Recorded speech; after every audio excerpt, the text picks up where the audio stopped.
کہ مولا علی علیہ السلام نے اپنے بیٹے کا نام عمر رکھا تھا کہ میں اللہ رب العزت کے جو نور ہیں ان کا یہ جو عطا کرتا ممبر ہے، میں اس کے اوپر ہاتھ رکھ کے کہہ رہا ہوں کہ نہ کسی کی گستاخی ہے، نہ کسی کی بے ادبی میرے مائنڈ میں ہے، نہ کسی کی اہانت میرے مائنڈ میں ہے، فقط میرے مائنڈ میں ہے تبلیغ اللہ کے قرآن کی، مصطفیٰ کے فرمان کی۔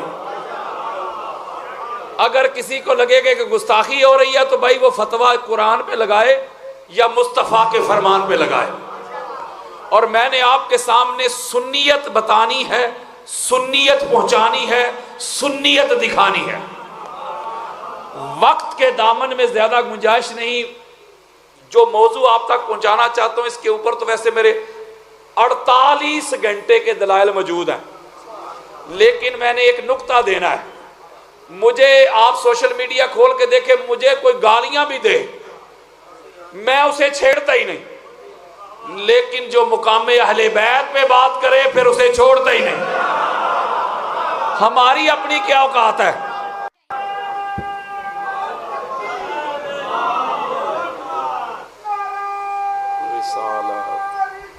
یا رسول اللہ،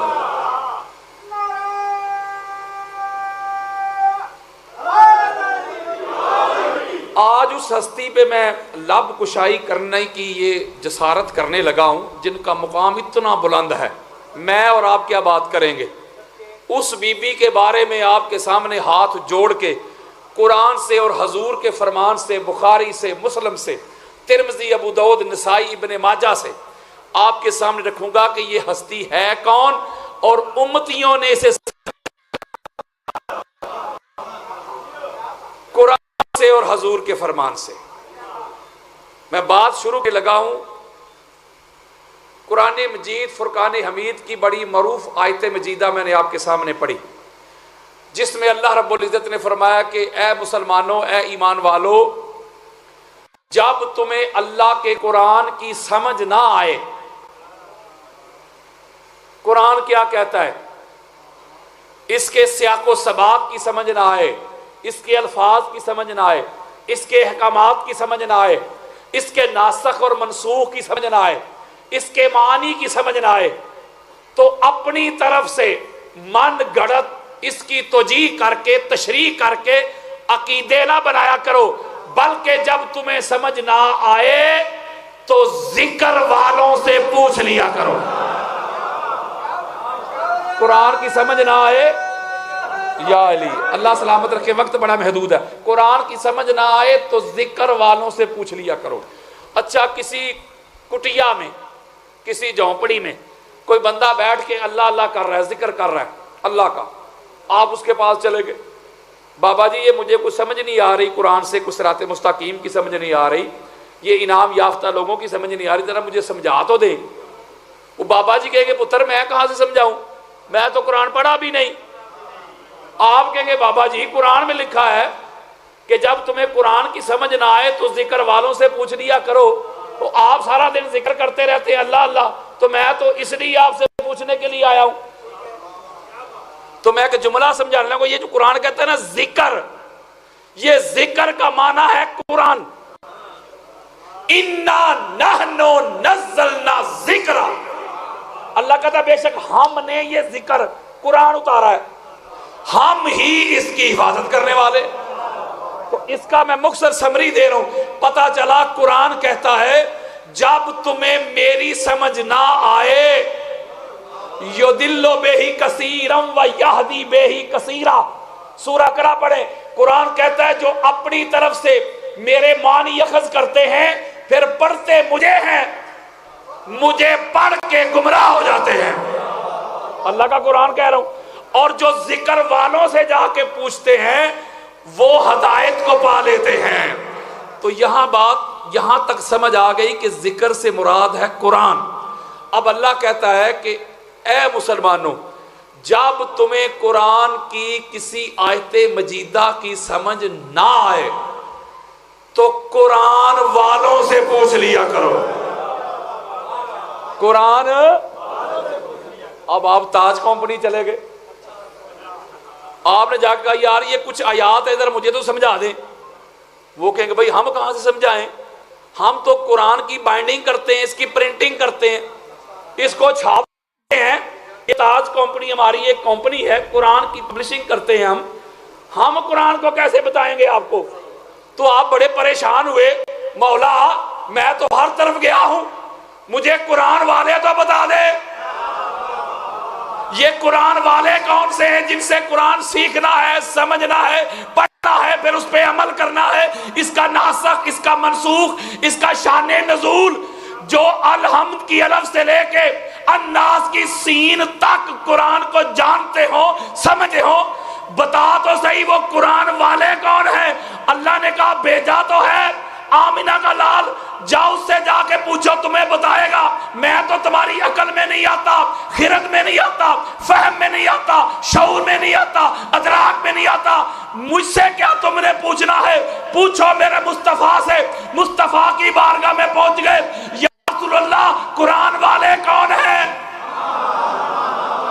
میرے اور آپ کے پیارے آقا نے فرمایا وَأَهْلُ بَيْتِي أَهْلُ ذِكْرٍ، میری اہل بیت ہی قرآن والے ہیں، میری اہل بیت ہی۔ یہ اہل سنت کی 150 کتابوں کی حدیث دے رہا ہوں، پتہ چلا اہل بیت ہی قرآن والے ہیں۔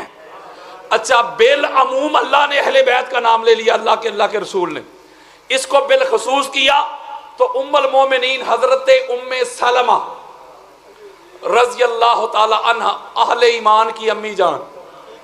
یہ الگ بات ہے کہ مولوی نو اے ماں نظر نہیں ہوندی،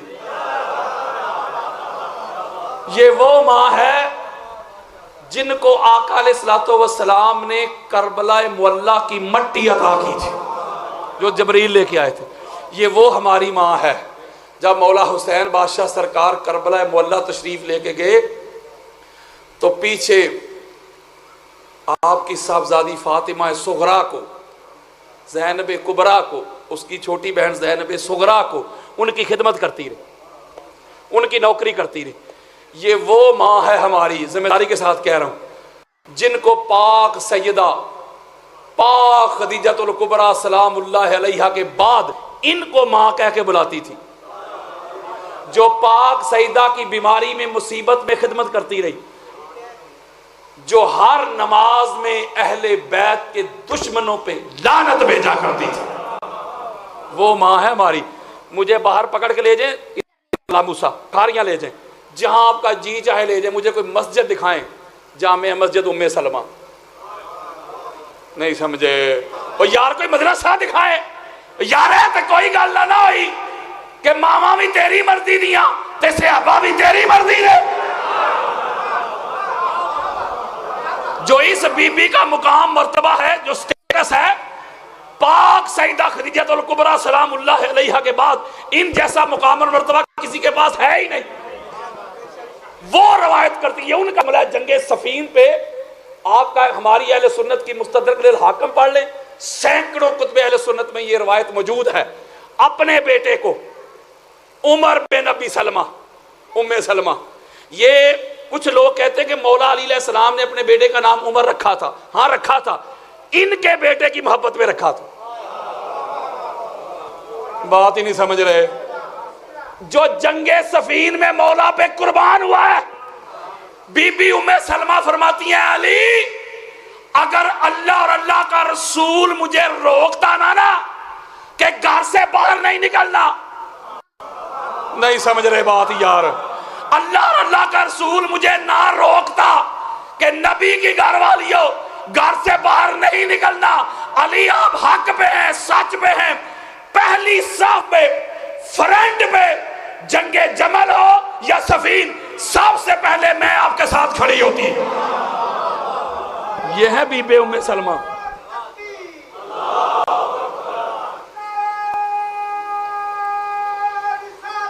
یا رسول اللہ،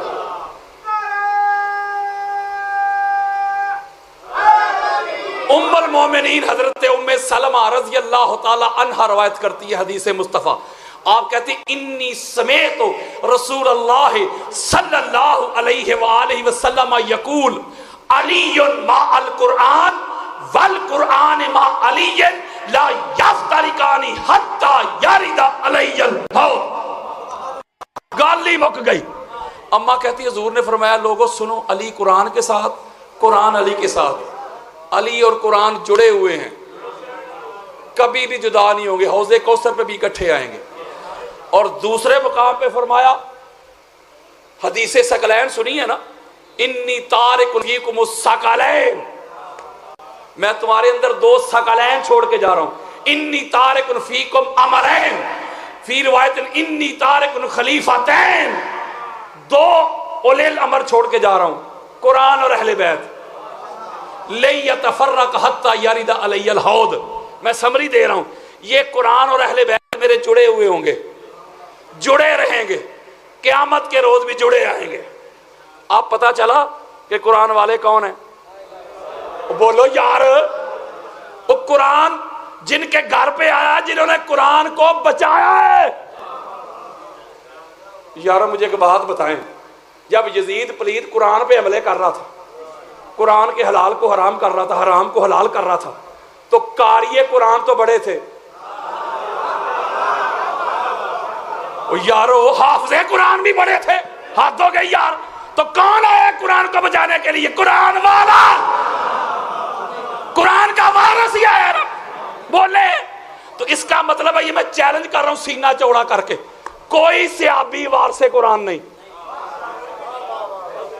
حضور کی اہل بیت ہیں وارث قرآن۔ حضور نے جاتے وقت صحابہ کو ہی کہا تھا، مجھے اور آپ کو نہیں کہا تھا، ہم نہیں تھے ادھر، صحابہ کو کہا تھا میں جا رہا ہوں، تمہیں دو چیزیں دے کے جا رہا ہوں، قرآن اور اہل بیت۔ یا ایھا الناس انی قد ترکت فیکم ما ان اخذتم بہ لن تضلوا، کتاب اللہ و اطراۃ اہل بیتی۔ میرے صحابیوں تمہیں دے کے جا رہا ہوں، قرآن اور اہل بیت دونوں کو پکڑ کے رکھنا ہے، اگر پکڑ کے رکھو گے تو ہدایت پالو گے، اگر چھوڑ دو گے تو تم گمراہ ہو جاؤ گے۔ کون؟ میں اور آپ۔ حضور کی امت میں صحابہ کا جو سٹیٹس ہے بڑا بلند ہے۔ حضرات تاجدار کائنات کا فرمان سنو، میرے آقا نے فرمایا میرے صحابیوں تمہیں قرآن اور قرآن والی آل دے کے جا رہا ہوں، میرے جانے کے بعد ان کو پکڑ لینا، تھام لینا، اگر پکڑ لو گے ہدایت کو پالو گے، منہ موڑ لو گے گمراہ ہو جاؤ گے۔ مولوی جی جب تک صحابہ بھی،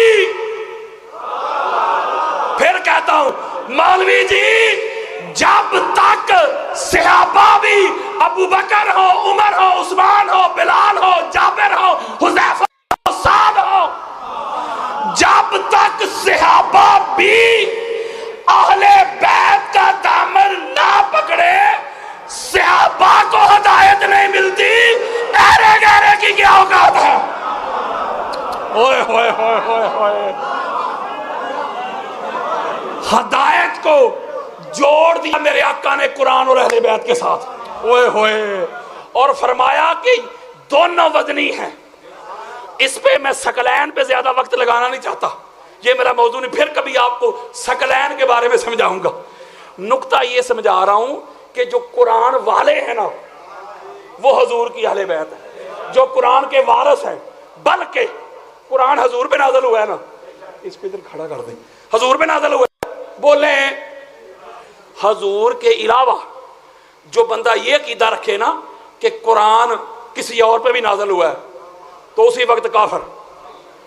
میں قرآن نازل ہونے کی بات کر رہا ہوں، جبریل کی نہیں۔ وہ یار جبریل تو آتے وقت بھی مولا کے در پہ آتا تھا، جاتے وقت بھی سلوٹ مار کے جاتا تھا۔ کچھ جاہل کہتے ہیں، پڑھے لکھے جاہل، جبریل غیر نبی کی طرف تو آ ہی نہیں سکتا۔ میں نے کہا تیرا یہ عقیدہ قرآن کے خلاف ہے۔ میں کہا پڑھ قرآن، حضرت مریم جاگو کی ہے یار، نبیہ نے، میرا خیال ہے حضرت مریم نبیہ نے، نبی دی اماں، بولو نبی کی ماں ہے نا، نبیہ نہیں تو آتا ہے کہ نہیں جبریل؟ بس تکلیف ان کو یہ ہے کہ علی کے پاس کیوں آتا تھا۔ یہ اصل مروڑ یہ ہے، قرآن حضور پہ نازل ہوا ہے، حضور پہ۔ اب سنو، میں اہل سنت کی 150 کتابیں دیتا ہوں۔ حضرت ابو طفیل کہتے ہیں حضور کے آخری صحابی ہیں حضرت ابو طفیل، یعنی جو سب سے لاسٹ میں جن کا وصال ہوا ہے نا صحابہ میں، وہ حضرت ابو طفیل عامر ابن واصلہ رضی اللہ تعالی عنہ، 110 ہجری میں ان کا وصال ہوا ہے۔ حدیث کے راوی وہ کہتے ہیں میں نے ایک منظر دیکھا، سارے صحابہ میں نیچے بیٹھے ہوئے تھے، ممبر کے اوپر مولا علی علیہ السلام تھے۔ بعد میں قرآن کے وارثوں کی سمجھا رہا ہوں کہ وارث ہے نہیں، اب بولو یار۔ حضرت ابو طفیل کہتے ہیں ایسے ممبر کے اوپر مولا خطبہ دے رہے ہیں۔ خطبہ کیا دے رہے ہیں؟ سلونی عن کتاب اللہ فإنه ليس من آیات الا وقد عرفت باللیل نازلت ام بنہار فی سہل ام فی جبل۔ ابو طفیل کہتے ہیں مولا نے فرمایا لوگو آؤ قرآن کے بارے میں جو پوچھنا چاہتے ہو پوچھ۔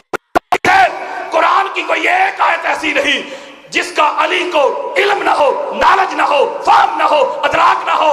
جو رات کو نازل ہوئی علی اسے بھی جانتا ہے، جو دن میں نازل ہوئی علی اسے بھی جانتا ہے، جو پہاڑ پہ نازل ہوئی علی اسے بھی جانتا ہے، جو میدان پہ نازل ہوئی علی اسے بھی جانتا ہے۔ اوئے ہوئے ہوئے ہوئے۔ اگلی بات بڑی خاص ہے، اگلی بات بڑی خاص، اس کا مطلب یہ قرآن کے وارث ہیں جو کہتے تھے نا ہمارے لیے قرآن کافی ہے، ان کے لیے بھی قرآن کافی نہیں رہا، ہر فیصلہ ہی قرآن کے خلاف۔ وہ یار میں گستاخی نہیں کر رہا، زیادہ بندے ہو پڑھے صحیح مسلم ہماری، وہ جو کراچی والا مناظرہ سنا ہے آپ نے، اس میں نے مولوی صاحب کو یہی دلیل دی تھی نا، اللہ کا قرآن کہتا ہے کہ افضل وہ ہوتا ہے جس کے پاس زیادہ علم ہو۔ میں نے 15-20 آیتیں پڑھی کہ علم والا افضل ہوتا ہے، پھر 50 حدیثیں پڑھی، علی سے بڑا عالم کوئی نہیں۔ میرا عقیدہ تھا کہ پاک محمد کے بعد میرا دعویٰ علی جیسا کوئی نہیں کائنات میں۔ وہ 2 نمبر مولوی صاحب پسرے نو کہتا تھا میں علی کا بیٹا ہوں، اس کا دعویٰ تو وہ کہتا تھا نہیں، پہلے نمبر پہ حضرت ابوبکر ہیں، پھر حضرت عمر ہیں، پھر حضرت عثمان ہیں، اور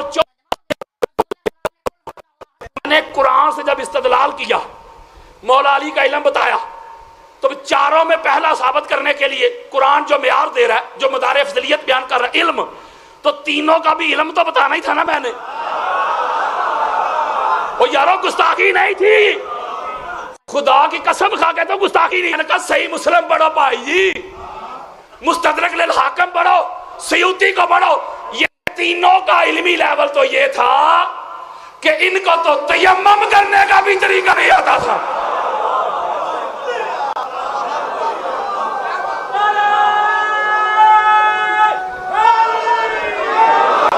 ان کو تو حد جاری کرنے کے احکام نہیں آتے تھے، ہر فیصلہ ہی غلط۔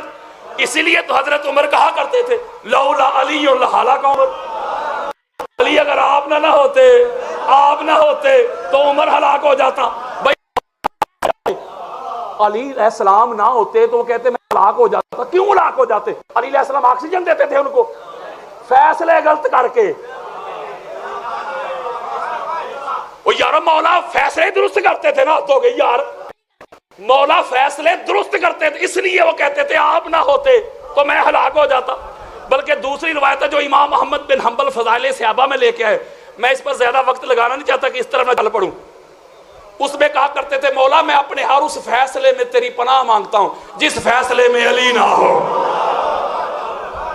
اس کا مطلب ہے کہ ان کے پاس سب سے زیادہ قرآن کا علم ہے، نالج ہے، یہ علم والے ہیں۔ اگر اسی پہ میں صرف حدیثیں ہی پڑھنا شروع کر دوں، ترجمہ بھی نہ کروں، راحت ہو جائے گی، حدیثیں ختم نہیں ہو سکتی، اتنا علم ہے یار ان کے پاس۔ بلکہ سنو حدیث، میرے آقا فرماتے ہیں، عبداللہ ابن عباس روایت کرتے ہیں کہ العلم ستۃ احداث فعلی من خمسۃ احداث، گالی مک گئی۔ فرماتے ہیں اللہ نے علم کے 6 حصے کیے، کتنے ہیں بولو؟ 5 کے 5 اٹھا کے علی کو عطا کر دی۔ اور جملہ تو اگلا سننے والا ہے یار، وَلِلنَّاسِ وَاحِدٌ، اور چھٹا حصہ پوری کائنات میں تقسیم کیا۔ وہ جو چھٹا حصہ پوری کائنات میں تقسیم کیا نا، والا شارکنا فی سدسنا، وہ چھٹا حصہ پوری کائنات میں تقسیم کیا، علی کا حصہ ہے، اور اس حصے میں بھی علی سب سے بڑا عالم ہے۔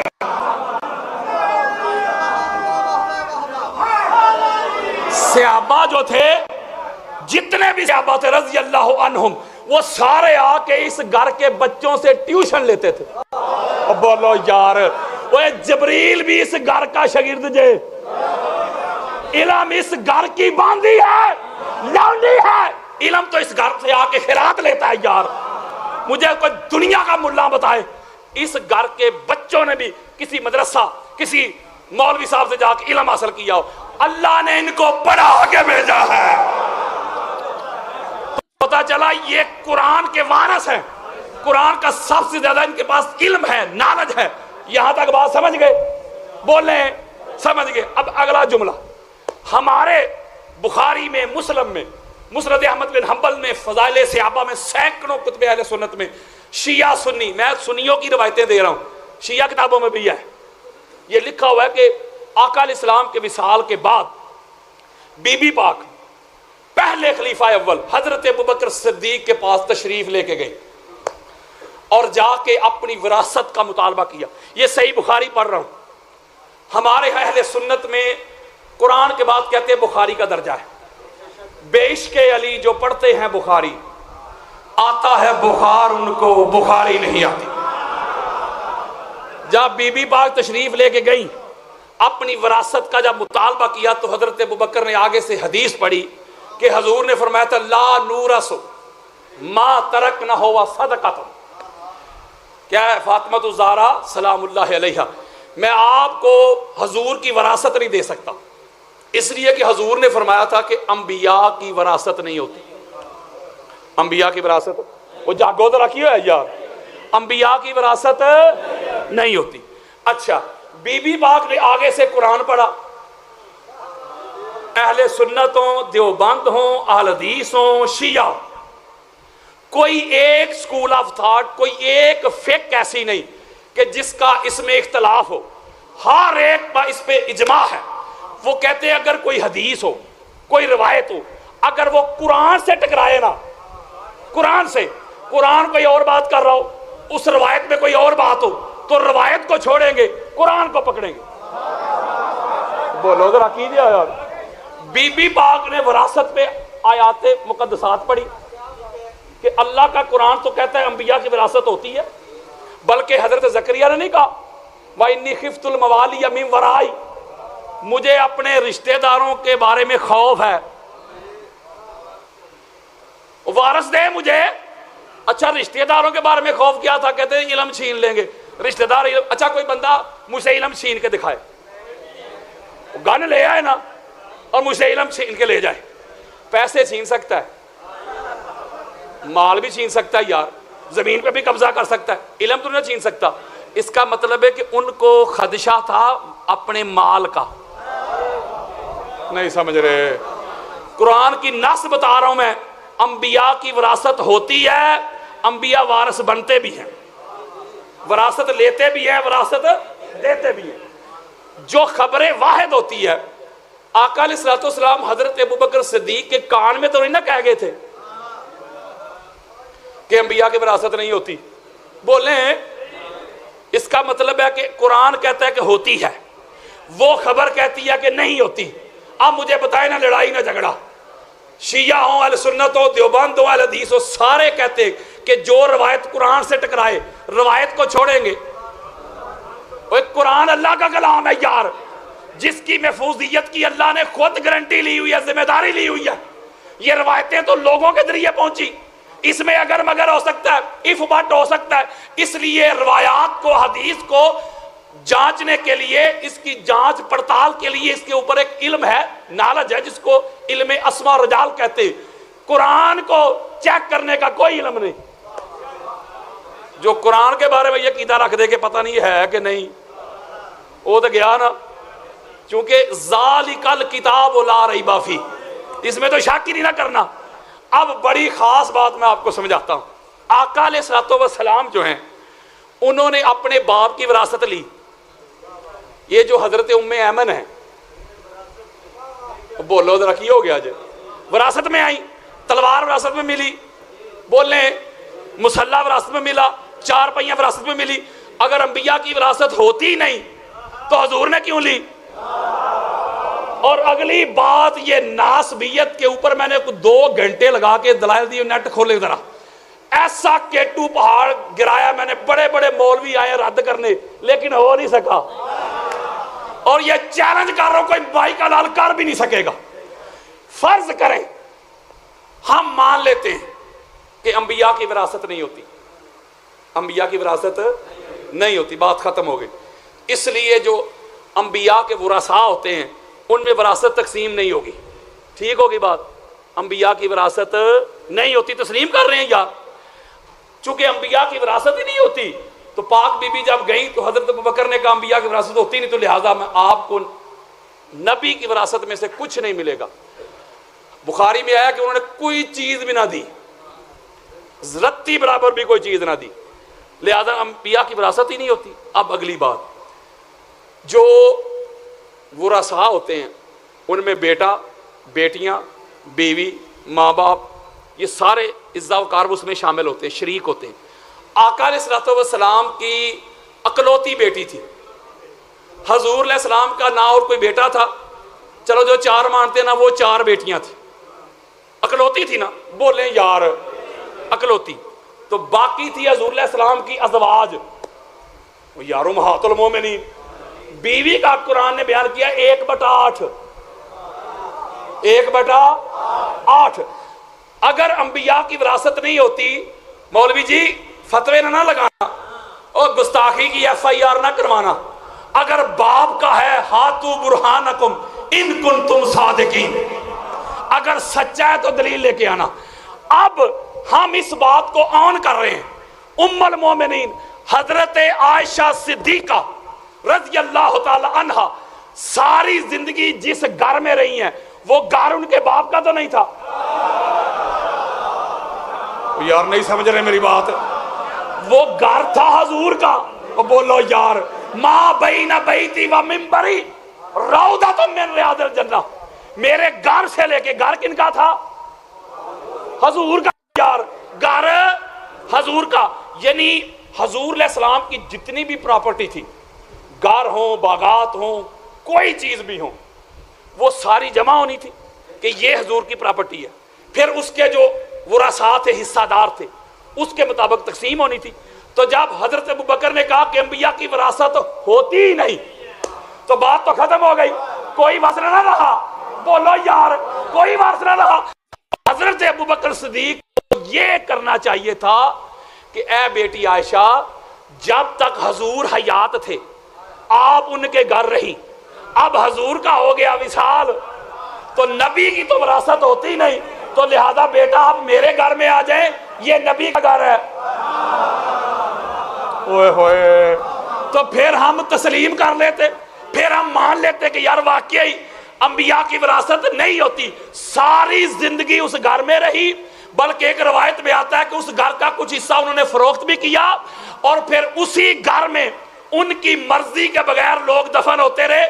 دونوں خلفاء، گستاخی نہیں کر رہا، میں نے آپ کے سامنے حلف اٹھایا، گستاخی نہیں، حضرت ابوبکر، حضرت عمر، بخاری کھول کے دیکھے، مسلم کھول کے دیکھے، ترمذی کو پڑھ لیں، ابن ماجہ کو، قسطلانی کو، اسقلانی کو، سیوطی کو، بہقی کو، طبرانی کو، قاضی عیاض کو، ابن حجر مکی کو، علامہ آلوسی کو، فخر الدین رازی کو، مولانا مودودی کو، جب تک جو جگہ کا مالک ہو، وارث ہو، وہ کسی کو اجازت نہ دے تو قبر بنانا بھی جائز نہیں۔